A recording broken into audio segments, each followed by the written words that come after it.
Chapter 6. The Captain's Papers. We rode hard all the way till we drew up before Dr. Livesey's door. The house was all dark to the front. Mr. Dance told me to jump down and knock, and Dogger gave me a stirrup to descend by. The door was opened almost at once by the maid. "Is Dr. Livesey in?" I asked. No, she said. He had come home in the afternoon, but had gone up to the hall to dine and pass the evening with the squire. "So there we go, boys," said Mr. Dance. This time, as the distance was short, I did not mount, but ran with Dogger's stirrup leather to the lodge gates, and up the long, leafless, moonlit avenue to where the white line of the hall buildings looked on either hand on great old gardens. Here Mr. Dance dismounted, and, taking me along with him, was admitted at a word into the house. The servant led us down a matted passage, and showed us at the end into a great library, all lined with bookcases and busts upon the top of them, where the squire and Dr. Livesey sat, pipe in hand, on either side of a bright fire. I had never seen the squire so near at hand. He was a tall man, over 6 feet high and broad in proportion, and he had a bluff, rough-and-ready face, all roughened and reddened and lined in his long travels. His eyebrows were very black, and moved readily, and this gave him a look of some temper. Not bad, you would say, but quick and high. "Come in, Mr. Dance," says he, very stately and condescending. "Good evening, Dance," says the doctor with a nod, "and good evening to you, friend Jim. What good wind brings you here?" The supervisor stood up, straight and stiff, and told his story like a lesson. And you should have seen how the two gentlemen leaned forward and looked at each other and forgot to smoke in their surprise and interest. When they heard how my mother went back to the inn, Dr. Livesey fairly slapped his thigh, and the squire cried "Bravo!" and broke his long pipe against the grate. Long before it was done, Mr. Trelawney, that you will remember was the squire's name, had got up from his seat and was striding about the room, and the doctor, as if to hear the better, had taken off his powdered wig and sat there looking very strange indeed with his own close-cropped black poll. At last Mr. Dance finished the story. "Mr. Dance," said the squire, "you are a very noble fellow, and as for riding down that black atrocious miscreant, I regard it as an act of virtue, sir, like stamping on a cockroach. This lad Hawkins is a trump, I perceive.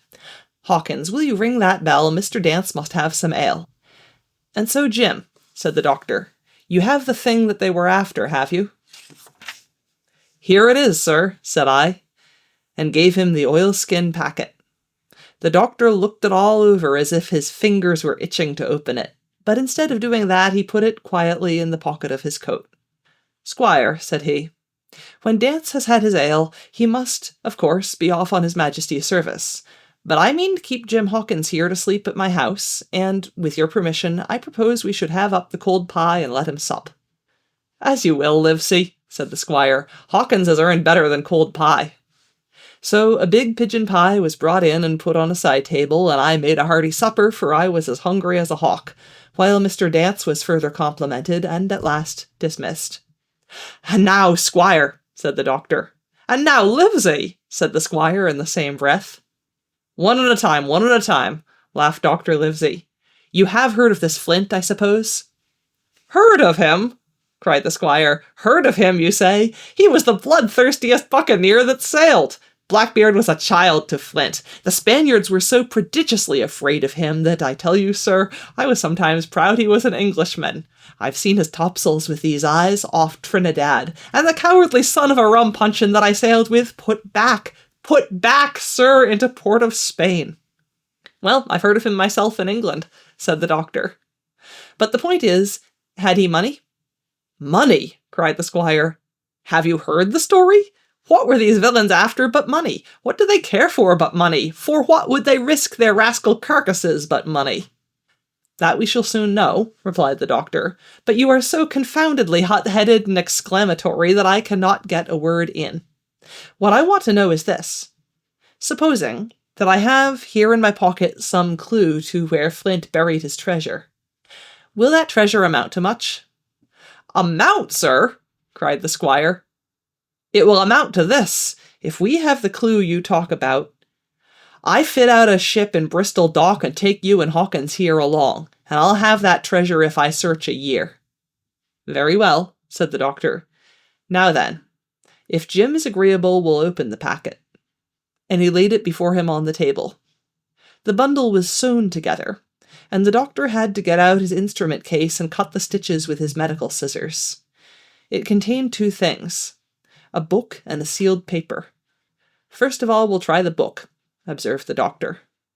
The squire and I were both peering over his shoulder as he opened it, for Dr. Livesey had kindly motioned me to come round from the side table where I had been eating to enjoy the sport of the search. On the first page there were only some scraps of writing such as a man with a pen in his hand might make for idleness or practice. One was the same as the tattoo mark, Billy Bones his fancy. Then there was Mr. W. Bones, mate. No more rum. Off Palm Key he got it. And some other snatches, mostly single words and unintelligible. I could not help wondering who it was that had got it, and what it was that he got. A knife in his back is like as not. Not much instruction there, said Dr. Livesey as he passed on. The next 10 or 12 pages were filled with a curious series of entries. There was a date at one end of the line, and at the other a sum of money as in common account books. But instead of explanatory writing, only a varying number of crosses between the two. On the 12th of June 1745, for instance, a sum of £70 had plainly become due to someone, and there was nothing but 6 crosses to explain the cause. In a few cases, to be sure, the name of a place would be added as off Caracas, or a mere entry of latitude and longitude as 62 degrees, 70 minutes, 20 seconds, 19 degrees, 2 minutes, 40 seconds. The record lasted over nearly 20 years, the amount of the separate entries growing larger as time went on. And at the end, a grand total had been made out after 5 or 6 wrong additions, and these words appended. Bones, his pile. I can't make head or tail of this, said Dr. Livesey. The thing is as clear as noonday, cried the squire. This is the Black-Hearted Hound's account book. These crosses stand for the names of ships or towns that they sank or plundered. The sums are the scoundrel's share, and where he feared an ambiguity, you see, he added something clearer. Off Caracas now. You see, here was some unhappy vessel boarded off that coast. God help the poor souls that manned her. Coral long ago. Right, said the doctor. See what it is to be a traveller. Right, and the amounts increase, you see, as he rose in rank. There was little else in the volume but a few bearings of places noted in the blank leaves towards the end, and a table for reducing French, English, and Spanish moneys to a common value. Thrifty man, cried the doctor. He wasn't the one to be cheated. And now, said the squire, for the other. The paper had been sealed in several places with a thimble by way of seal, the very thimble, perhaps, that I had found in the captain's pocket.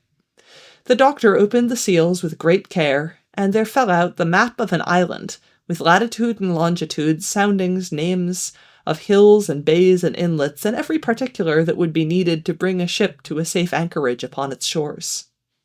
It was about 9 miles long and 5 across, shaped, you might say, like a fat dragon standing up, and had 2 fine landlocked harbours and a hill in the centre part marked the Spyglass.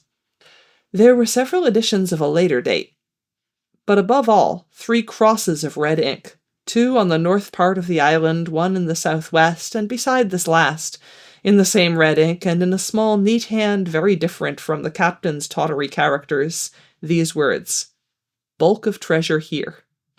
Over on the back, the same hand had written this further information. Tall tree, spyglass shoulder, bearing a point to the north of nor-northeast. Skeleton Island, east-southeast and by east. 10 feet. The bar silver is in the north cache. You can find it by the trend of the east hummock 10 fathoms south of the black crag with the face on it. The arms are easy found, in the sandhill, north point of North Inlet Cape, bearing east and a quarter north. J.F. That was all. But brief as it was, and to me incomprehensible, it filled the squire and Dr. Livesey with delight. Livesey, said the squire, you will give up this wretched practice at once. Tomorrow I start for Bristol. In 3 weeks' time, 3 weeks, 2 weeks, 10 days, we'll have the best ship, sir, and the choicest crew in England. Hawkins shall come as cabin boy.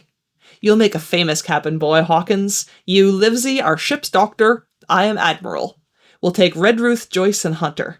We'll have favourable winds, a quick passage, and not the least difficulty in finding the spot, and money to eat, to roll in, to play duck and drake with ever after. Trelawney, said the doctor, I'll go with you, and I'll go bail for it. So will Jim, and be a credit to the undertaking. There's only one man I'm afraid of. And who's that? Cried the squire. Name the dog, sir. You, replied the doctor, for you cannot hold your tongue. We are not the only men who know of this paper. These fellows who attacked the inn tonight, bold desperate blades for sure, and the rest who stayed aboard that lugger, and more, I dare say, not far off, are one and all through thick and thin bound that they'll get that money. We must none of us go alone till we get to sea. Jim and I shall stick together in the meanwhile. You'll take Joyce and Hunter when you ride to Bristol, and from first to last not one of us must breathe a word of what we've found. Livesey, returned the squire, you are always in the right of it. I'll be as silent as the grave.